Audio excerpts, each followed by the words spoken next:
Today we're talking about 18-wheeler wrecks and what you need to know about it. And we talked about the fact that Texas leads the nation in 18-wheeler wrecks. And we all know that between an 18-wheeler and a passenger car, you're going to lose if you're driving the passenger car. So it's just really important, obviously, to keep an eye out, be watchful of these big trucks. When they're going down I-10 or down 45 or wherever they're going, you really need to keep an eye out for them. But I wanted to kind of go over some of the things you need to watch out for. And the number one reason, of course, for trucking accidents is driver error. Most of the time, it's where they go from one lane to another improperly. They change lanes unsafe. It could be taking a left, taking a right, or it could be just going down the freeway and getting in somebody else's lane. That accounts for probably about 60% of driver error, along with a loss of control. And of course, up in the north where they have ice and snow, they have that loss of control factor. Here, a lot of rain and things like that can cause a slick road. So that's probably 60% of all the trucking accidents involve something like that. Now, driver error can be a lot of different things. It can be not paying attention. They could be fatigued. These drivers, they drive a lot of hours, and they do have regulations that keep them from driving so many hours, and they have logbooks, and you probably see the police on the side of the road when they pull them over. They're going through a full inspection, and that's to make sure that they're doing their proper inspections, they're doing their logbooks where they have to write down how long they drove and how long their break was, and keep track of all of that. And that is critical evidence that you will need if you get into a wreck.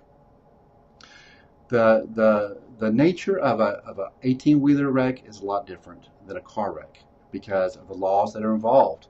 A lot of times you're looking at federal law and state law, and sometimes one will overlap another, and sometimes they work together. So you really need to be familiar with those kind of laws to know exactly what to do. And so the very first thing you need to do in a car wreck case is to investigate the scene. And that seems very simple, but it's not. You're going to want to hire an accident reconstructionist in a case with very serious injuries. We've flown somebody over before to examine the roadway, to look for skid marks, to find other evidence that may be there. How long was the sight of distance? How far could you see down the road? Was there a hill? What kind of was daylight, nighttime? Were there two lanes? Was one of the lane markings out? And so these are all details that we need an expert to look at. And you would think you could look just at the police report, but you don't want to rely just on the police report, because you have to remember that most of the time for a police report, the purpose is to keep records and keep things accounted for. Whereas what we use the police report for is to establish liability, to establish who caused the wreck. And those things can be different. And if you have a serious, like a death case or a serious injury case, you want to make sure that the police officers are adequately trained. But that's why you bring your own expert, because you can bring somebody who's been trained in accident reconstruction. And that's very important, because after a few days, the skid marks will be gone. You also want to go and look at the truck. And sometimes you can't do that right away, the 18-wheeler. But you can send a letter to the company saying, hey, you know what, we're out here, we got a serious injury, we have a death. Don't destroy any evidence. And we all know that it happens. Don't think it doesn't.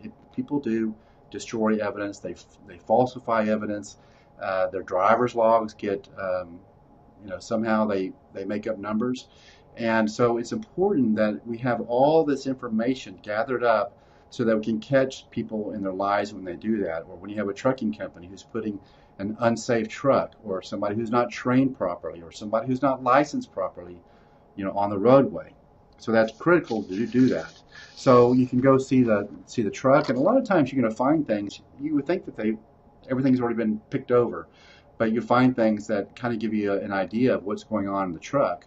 Of course, a beer can or something like that would be a smoking gun type of thing, but you're going to find other things that might indicate what the driver was doing at the time of the wreck. I remember looking at a truck a while back, and there was a Fritos and the Frito bean dip. So he was eating some lunch at some point, and so that was something we could ask him about when it came time to ask him questions. Now, also, I want to talk about the fact of the preservation of evidence. nowadays, just like in the airplanes, there's that black box type of thing, and or ECMs, and it stores a lot of data in there, and it's amazing the data that's stored in there. But eventually, it's going to be gone. So you have to write that letter saying, "Hey, don't destroy anything." GPS records, braking records, how fast people were going, all of these things can be available a lot of times in these cases. But if you don't act on it and say, "Hey, don't get rid of the evidence," the next thing you know, they're not required to anymore by law, and it's gone. I was thinking about a case where the driver's log said one thing, but it just didn't make a lot of sense to us. And so we went through and we kind of pieced together where he had been and the time frames. And we were able to use the GPS, but what really did it was Facebook. And we were able to tell by Facebook where somebody was, and we could kind of track where they were. And we figured out this person had not stopped and had their break. They had been driving straight a certain amount of hours that were much more than what's allowed by law. But if we hadn't done that, we wouldn't have known. Not everybody is always going to tell the truth, and these truckers, a lot of times, they're paid. They want to get their load dropped off, get back, get another load, or get back home, whatever they're doing, and they're not taking the proper breaks to do that. Driver information, you definitely want to know, what kind of training they had, what kind of license do they have they been into a lot of wrecks before, have they been in trouble with their company for being a bad driver. Why did they leave their employment from their last job or the one before that? And usually you can kind of piece together this employment history, and sometimes you see drivers with repeated problems, but still a company hires them, even knowing that they're not probably meant to have that job, that they're just not good enough to do that, because there's a lot of responsibility. I mean, again, this is a huge, huge truck that can come over and just crush most of the vehicles. So it's important that these employers take the time to really vet the drivers to make sure that they are a good driver. Training, the company should be giving them training. Examinations, they have regular, annual examinations that they go through to make sure that they're physically fit to drive a vehicle. I think there was a wreck recently in Houston where somebody was a diabetic and went in some kind of shock, and it caused a huge, huge wreck with lots of injuries. And on that case, I don't know the details on it, but I would imagine that might be an issue, that maybe he shouldn't have been on the road. I don't know. But we needed to look at the doctor's records and see what it says, and make sure we have all the logs, and make sure we have the police report done and the experts and all that. And so all these pieces kind of come together. But we never would have known about the logbook and that he never stopped to take his breaks unless we did the extra work of going to look at the GPS, unless we did the extra work of actually looking at social media, which I tell my clients, be careful about that. So it can be something bad. Also, trying to find witnesses is critical to do it very early on. We had a case where the driver was saying totally one thing, and the witness ended up saying something else. It was from behind. You could tell probably the truck driver was either distracted or maybe falling asleep. And so that made a huge difference in the settlement value, in the trial value of that case. And those are important to go back and track down everybody you can. So you're looking for records from the driver himself, and then maybe also to the employer of that person. Elizabeth says, when is it too late to hire an attorney for an 18-wheeler case? Okay, so you always have 2 years in general, 2 years to file your lawsuit. In a car wreck, you had it on a certain date, so you're going to have 2 years to file a lawsuit. Will some of that evidence be gone? Yes, probably. Some of it's going to be gone. But if you've waited that long, if it's a good case, you still can do something about it. An attorney may still get involved. That is a long time to go. It depends on how much injuries you've had and what kind of evidence you do have and what needs to be done at that point. I don't recommend waiting anywhere near the 2 years. Really, you shouldn't do that.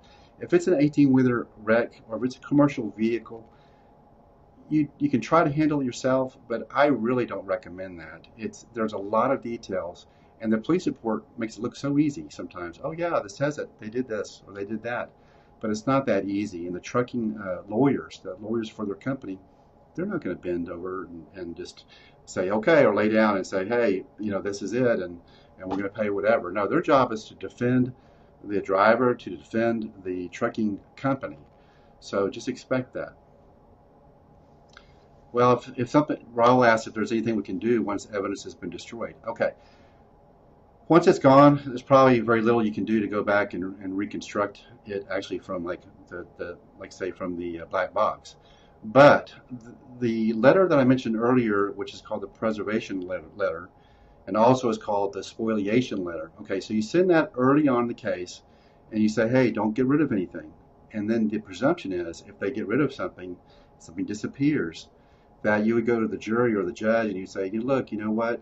They knew that we were out here. They knew that we had a claim, and somehow this evidence is missing. And I think that can be used against them, even though you don't have the evidence that something really bad happened or they did that. But there's going to be, a jury's going to be wondering, well, if they knew something was out there, why would it suddenly disappear? Okay, so do you sue the driver or the company? Hamanse. That's a great question. And it goes to the theory of liability. And you can sue both of them, okay? You can sue both, or you can just sue the employer, all right? But the theory of liability against the driver is that they were negligent, that they did something wrong. So they were driving down the road, they swerved over in your lane and caused a wreck. They have a duty to you to drive safely, to be prudent, to be careful, not to hit you. And if they do hit you and they cause you injury, then they should be responsible, and that's basically what negligence is. The trucking company is different. You don't have to actually show that they did something wrong in that scenario. All you have to show is, and I say all because it's really not that easy, but you have to connect the dots. But if they're an employee of that company, then you can show that the employee was in the course and scope and duties of it in carrying out his duties to the company. So that's somebody driving down the road, they work for a company, they're on the way to deliver. Okay, so I'm gonna have to piece that back together. Hopefully it came out okay. All right, so the trucking company, even though they didn't go and jerk the wheel over to cause the wreck, because they're the employer and the employee was in that course and scope of his duties, then they can be held responsible. So you're going to go after both, and you're going to want information from both. You're going to want all the information on the driver, and you're going to want all the information on the employer. Okay, so it looks like the internet's having problems today, which is strange because I know it's a beautiful day outside. So I'll take that as a sign to close all this up. But it's really important that there's a lot of details, and this is just like nothing, the information I'm giving out here. And certainly don't take it that I'm giving you legal advice that you should take and go do something with it. I'm not your attorney, but you need to know this information about what needs to be done, that it's not a simple case. Even car wreck cases aren't really that simple. And getting evidence in front of a jury is not always easy. And making sure that you know what laws are applicable are okay, and we can definitely help you with that. So also, don't forget about the nominations for the bikes. We really could use some more nominations. We'd like to give a few more bikes away. So everybody have a great day. I'll talk to you guys later. All right, bye-bye.